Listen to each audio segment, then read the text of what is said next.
When my son Jack and I showed up at the Pulsar fly-in, I immediately started asking around to see who I could interview.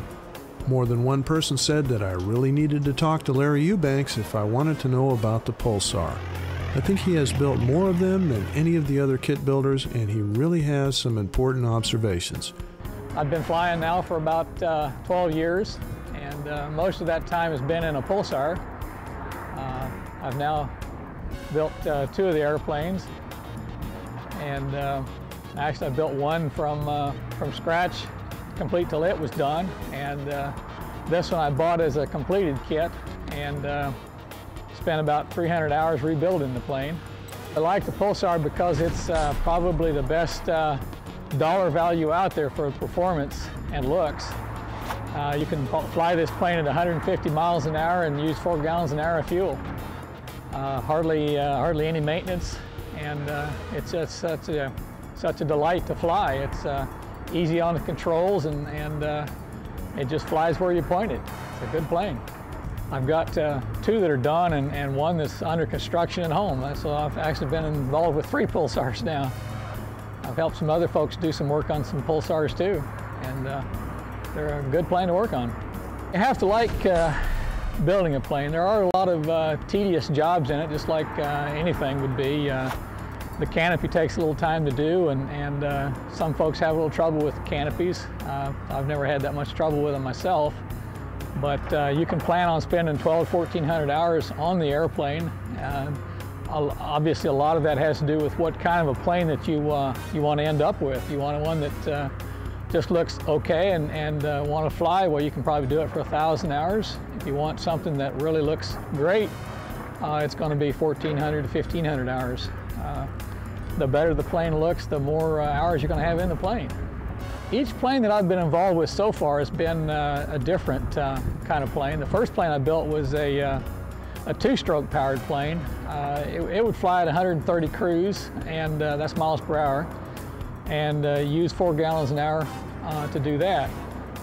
This plane that I'm flying here now is a 912 XP, and it'll also do 4 gallons an hour, but it gives me 150 cruise and 1,200 to 1,300 feet a minute climb most of the time. The next plane that I'm building is a tail dragger, and the only difference between it and the other 2 is the fact that it is a tail dragger, plus it's going to have a Jabiru 80 horsepower Australian engine in the plane. The Rotax is a great engine. I have nothing wrong with the Rotax. I've had a lot of good luck with the engine in this plane, but the Jabiru is going to cost me a little bit less to put in for the same horsepower.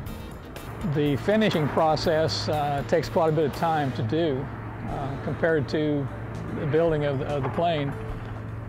About the time you think you're 90% done, why you've still got 90% to go, and a lot of that's in making it look nice. You know, you think you got a plane that's ready to fly and ready to paint, and it's smooth, no nicks, no pinholes left in it, and you start doing primer work and shining the lights on it, trying to make it look good, and it's surprising how much you find that you didn't think was there prior to painting the plane.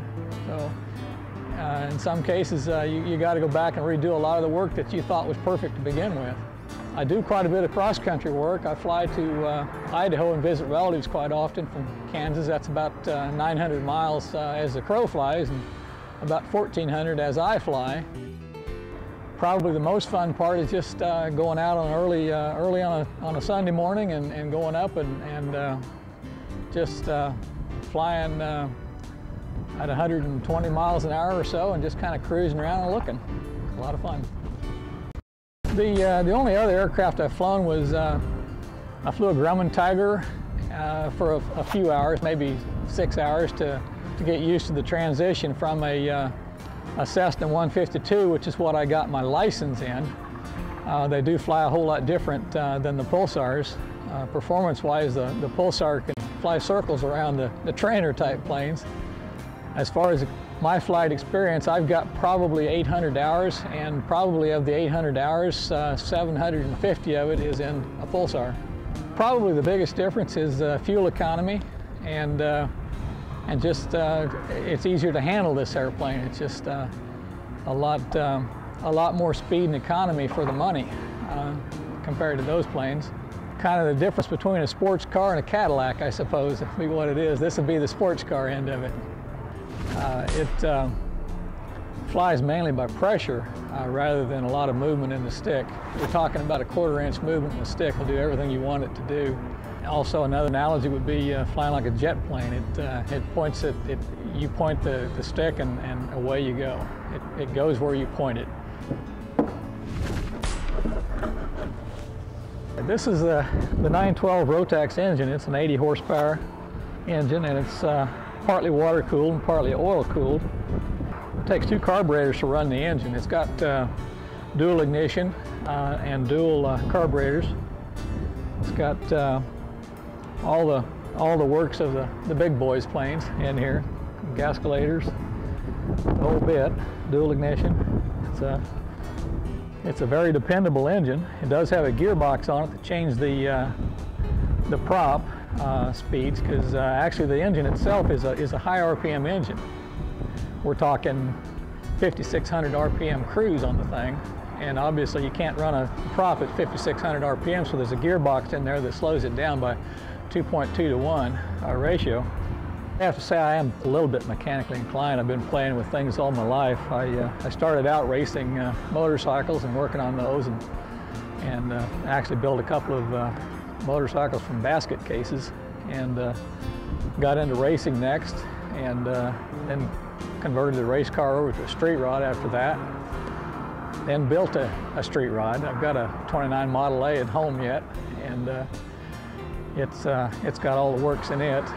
Air conditioning, power steering, brakes, the whole bit. So, and I built it all myself. Next I built my house, and when I got the house done, what's next? So decided it had to be an airplane next. So I built the airplane and got it done, and somebody wanted it, so I built another one after buying. I actually built an airplane that had been built by someone else and remodeled that plane. So now I'm on a third airplane at home. And when I decided to build that airplane, the first thing my wife said was, okay, what toy are you going to sell next? So to make room for that, I had to sell this plane, but at least I don't have to sell it until the other plane is done. Anybody that doesn't have the experience of building an airplane before, think over real careful what you're going to start. Make sure you can dedicate the kind of time it takes, because you have to give up a lot of things to build an airplane when you're done with it. You've got anywhere from 1,000 to 1,400 hours in the plane, and some of the bigger planes, you may have 2,000 to 3,000 hours in the plane. You're going to give up a lot of personal time to do that. You have to make sure that that's what you really want to do before you build the plane. If you're good at following directions, a lot of planes can be built kind of like a cookbook. You get, with this plane, for example, you get a lot of books that pretty well tell you everything there is to know about what to do and when to do it. As long as you can follow those instructions, you're fine. If you can't follow those instructions, well, then you might be better off building something else instead of a car or instead of an airplane to start with. Remember what you're putting together here is not something that if the motor quits, you can just pull off to the side of the road and fix it. You're going to be up in the air, and you're going to be looking for a place to put it. So you want to make sure that you've built that plane to where it'll hold up. Okay, this engine is mounted inside the cowling itself. It's something called a bed mount. There are several different versions of that, depending on who owned the company and who the designer was on the engine. When SkyStar took it over from the folks down in Aero Designs in Texas, they changed it from a bed mount to a tubular mount. So the mount is actually now currently on the firewall. The engine is hung off the firewall. Where this one is sitting down on a bed mount in the bottom of the cowling. And the cowling is actually a structural part of the aircraft. Excellent engine. There's a lot of reliability to this engine. I wouldn't hesitate to jump in this plane today and fly it to California. The engine's easy to maintain. It get you good fuel economy.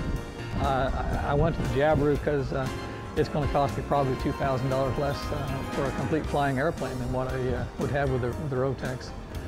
The Rotax is several $1,000s higher than the Jabiru. There is a little more complexity to a Rotax too. You have to build radiators for both the oil cooling and the water cooling on it. Well, this is a standard VFR instrument panel. It's got a GPS built into the dash, and I've got a second GPS unit that's a portable that I fly with a lot. So actually I don't have much of an excuse to get lost, do I? It's got a stereo system in it, so while I'm flying I have the radio on or a tape deck playing. Lots of entertainment. When you go long distances, sometimes you get pretty bored in one of these things when you're up at altitude, and that helps a lot. I don't have an instrument rating, and I doubt that I'll get one. This type of airplane, I'd rather stay out of instrument conditions. They're a great flying airplane, but I would feel better in VFR conditions than instrument conditions with it. Now the rear lighting on the airplane is actually made from a test tube that I cut down the glass out of and fitted an automotive type light in it. It puts out all the lights that the standard aircraft type do, but I've got all of $1.50 in it, so it's a lot cheaper to install that. Yeah, I've had two of the Pulsars now, and the first one was a standard Pulsar with a 582 two-stroke engine in it. And this one has a 912, which gives it extra performance. That's where the XP comes from on the Pulsar name there. It's a Pulsar Extra Performance. And one of the things they have a little trouble with on these Pulsars is the fit and finish of the canopy. It's a little bit difficult to make everything line up right, get a good smooth fit here where you don't get a lot of air underneath the things, and to make it line up with the front of the airplane. With a little bit of extra effort, you can get it done, but it does require a little more skills maybe than that some people can put into one. We have a website for all the Pulsars called the Pulsar Builders Association, and anybody that's interested in building a Pulsar, I highly recommend if they have access to a computer, that they join the group. They can ask any question on there about anything on a Pulsar, and there's somebody there that will have the answer they need. It's been a tremendous boon even to us, those folks that have been building for a while. We've been flying for a while, and every now and then we forget something. So we'll get back on the internet and we'll say, hey, what do you think? Can I do this? And there'll be somebody there that knows. We've got people on there that are engineers. We've got people on there that are composite experts. We've got people on there that seem to know a little bit about everything. And you get some good answers. You may not always get the same answer from everybody, but you'll get an answer you can use.